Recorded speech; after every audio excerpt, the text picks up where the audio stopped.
has had a form of expression, but they've been judged way too much for that expression. I was judged for my long hair.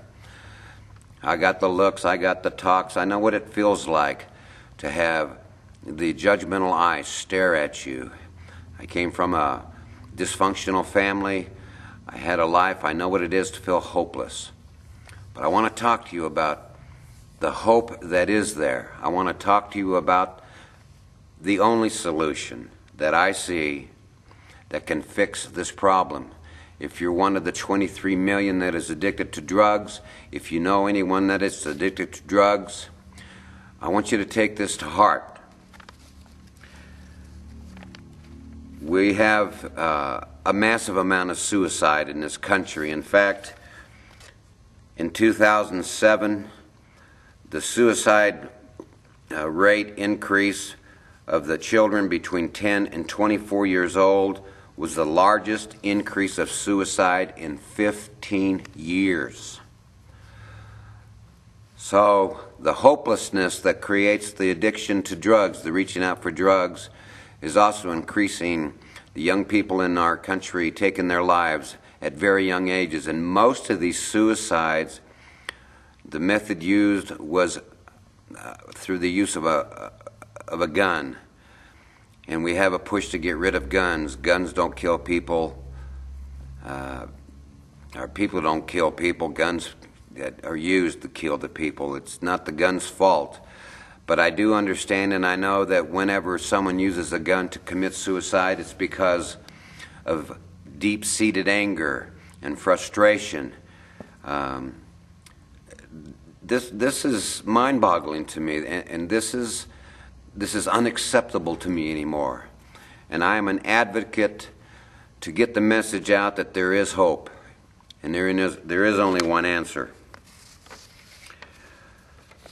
Here in Texas, where I live, we have an average dropout rate from our schools of 31%. That's the average. In some of the bigger cities such as Dallas, San Antonio, Austin, Houston, many of those cities are pushing the 60 percentile dropout rate.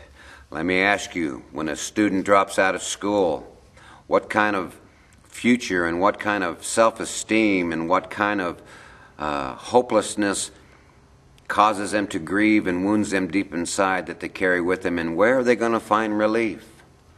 Many sadly turn to alcohol, drug addiction, and the reason they do is because the pain that is inside, that hopelessness, is a constant.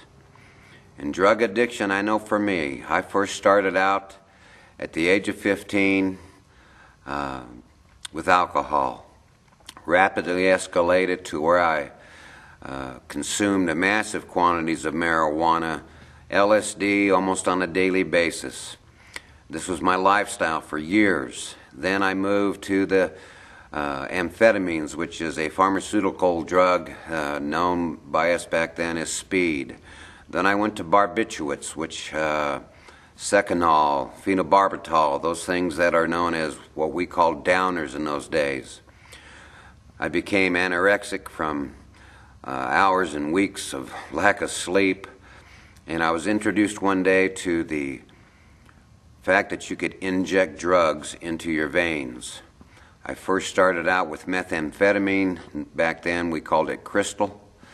It's a plague that's hitting rural America this day, and that escalated.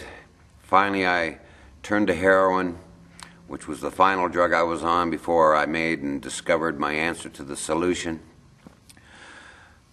The problem with drugs is that it takes money to buy drugs.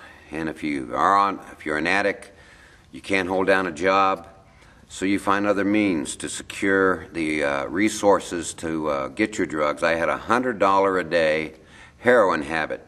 Doesn't sound like much. Drugs were a lot cheaper back in my day. That same level of addiction would run $1,000 or more with today's drug prices. I was severely addicted. I was facing a 10 to 50 year prison sentence. I'd been in and out of jail multiple times.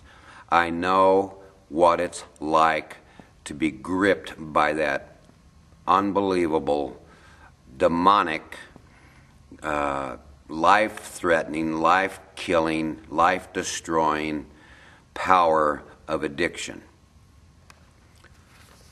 I want to tell you the only answer to this plague that I see. I wrote a book.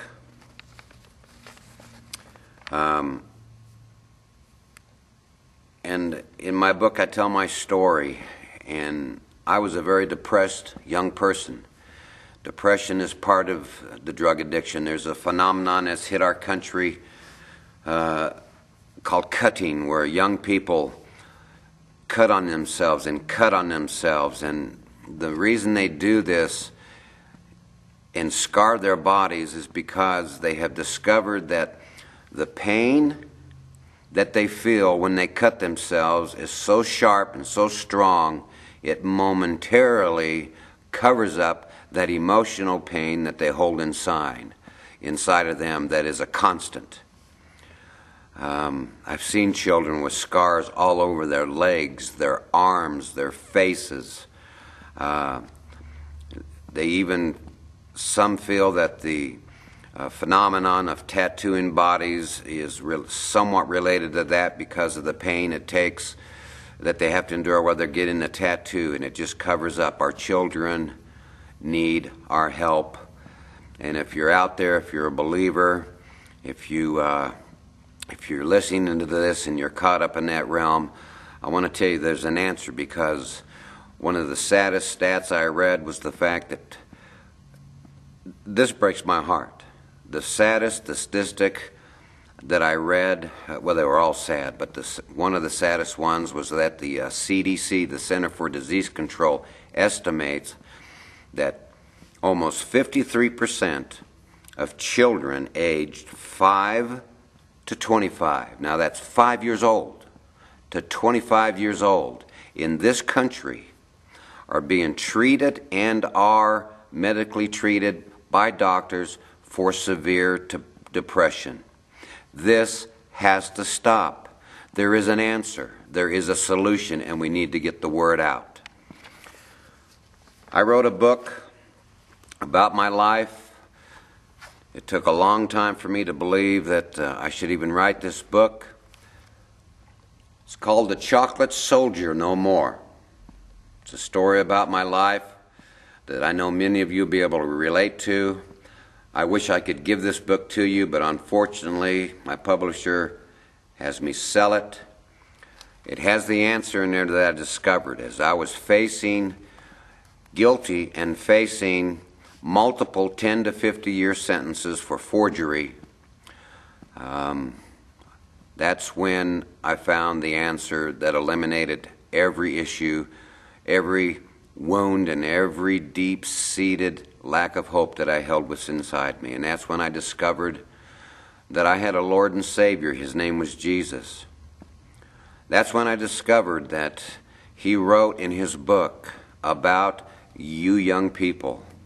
Every one of you that looks in the mirror today and you're addicted to drug and you can't see, or alcohol, or whatever addiction, and you look and you hate the person that you're looking at, I want you to know He looks at you and He doesn't see what's wrong. He sees what's missing. He died on the cross. He paid a price so that you could fulfill and live out your dreams and become the person that He dreamed you would become.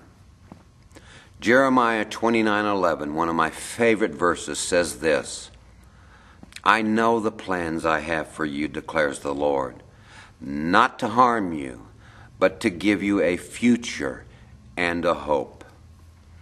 I want to tell you, when I met my Lord and He healed all the wounds created in my childhood and throughout my life that led me into drug addiction and kept me into drug addiction, I overdosed 3 times. 2 times the doctors miraculously were able to bring me back to life. I developed a blood poisoning from becoming careless with my needle use, came within an hour of dying. All this because I was trying to bury the pain that I felt inside of me. I can